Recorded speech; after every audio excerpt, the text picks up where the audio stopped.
Hey everybody, welcome to my first video. My name is Adam and I'm your auto pal, your right hand man when it comes to anything auto related.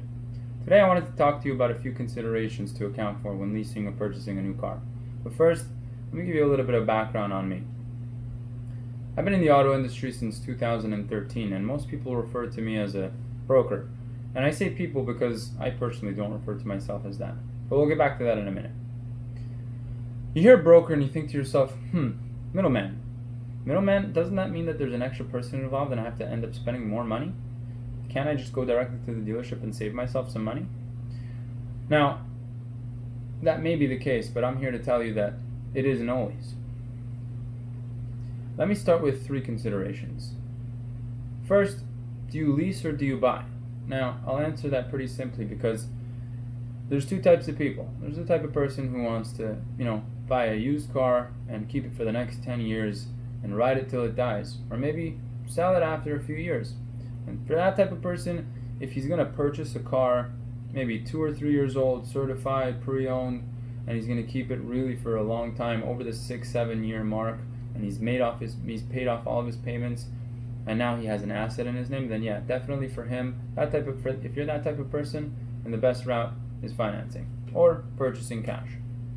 However, if you're the type of person who gets a brand new phone every single year, gets a new laptop every couple of years, you're probably also the type of person who wants a new car every few years and you want the newest car. And if you're going to get that newest car, it definitely doesn't make sense to purchase it because for the same payment, for the same amount on a lease, which you'll be paying about, let's say $300, random number on average, for a $30,000 car, you'll be paying about $600 for a purchase. So if you want to switch out that car after a few years, then you're paying an extra $300 and you're going to end up losing money in the long term. So definitely if you're the type of person who wants a new car every few years, I'd go with the lease route. Another question or consideration is, do I use a broker? And now I'm going to go back to my original point of I refer to myself not as a broker. I refer to myself as an advisor. And why do I say that? Because I'm here to inform you. Now, example, you go into a dealership, let's say a Honda dealership, and you want to lease a new car or purchase a new car. You're at a Honda dealership. That's one brand, and there's many different brands. If you call me, I can tell you, hey, what are you looking for? Is it an SUV? Is it a sedan? What's your budget? And I'll tell you, hey, I have this Honda, and I have this Toyota, and I have this Hyundai, and all of them are these prices, and they're all comparable. And now you can decide for yourself which one is the cheapest. And hey, maybe I have an Infiniti that's on a special right now because there's an extra rebate, and it happens to be the same price as all three. And you didn't know you can afford an Infiniti, but if you wouldn't have come to me, you would have never found out.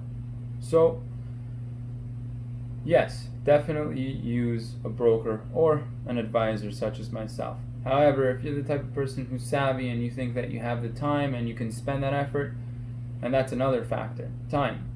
I myself consider time as more valuable than money. So if you do too, then the amount of time you're going to spend at a dealership on average for purchasing or leasing a new car is about 4 hours. And that's if you know everything you want from start to finish, test drive, negotiating, and signing paperwork.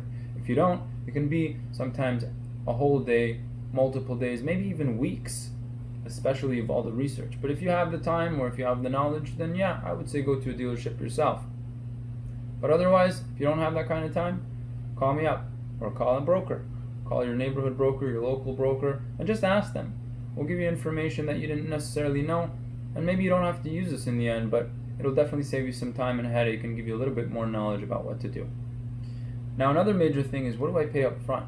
Because if you go to the dealership, they're going to charge you thousands of dollars. Oh yeah, you have to put $3,000 down and then inceptions and all these fees, and I'm here to bust a little bit of a myth, and the dealership might hate me for this, but all of that money is going straight to their pocket. It's profit.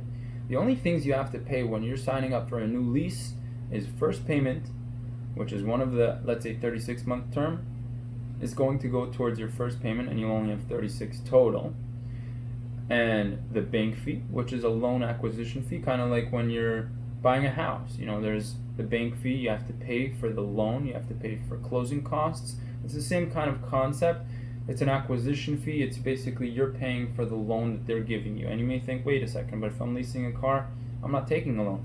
Well, you are, because they're loaning you a car that's worth a certain value, and they're giving it to you at a smaller amount, but they're paying for that, let's say $200 times 36 months, they're paying for that up front, and you're paying for them monthly.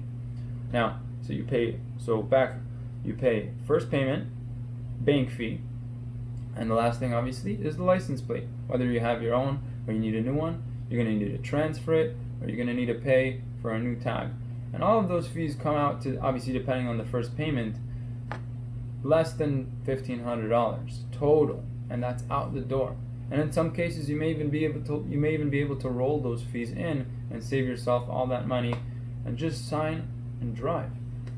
Now, I hope you enjoyed. If you have any questions, put it in the comments below, and I'd love to reach back out to you. And if you ever have any issues, or you're even in a different state and I may not be able to help you out, send me a question. I'll be able to help you out. Maybe give you some information that might be helpful for you in your state or in your city, and you could take that and go back to the dealership with it, and maybe save yourself some money. Thanks again. I'll see you next time.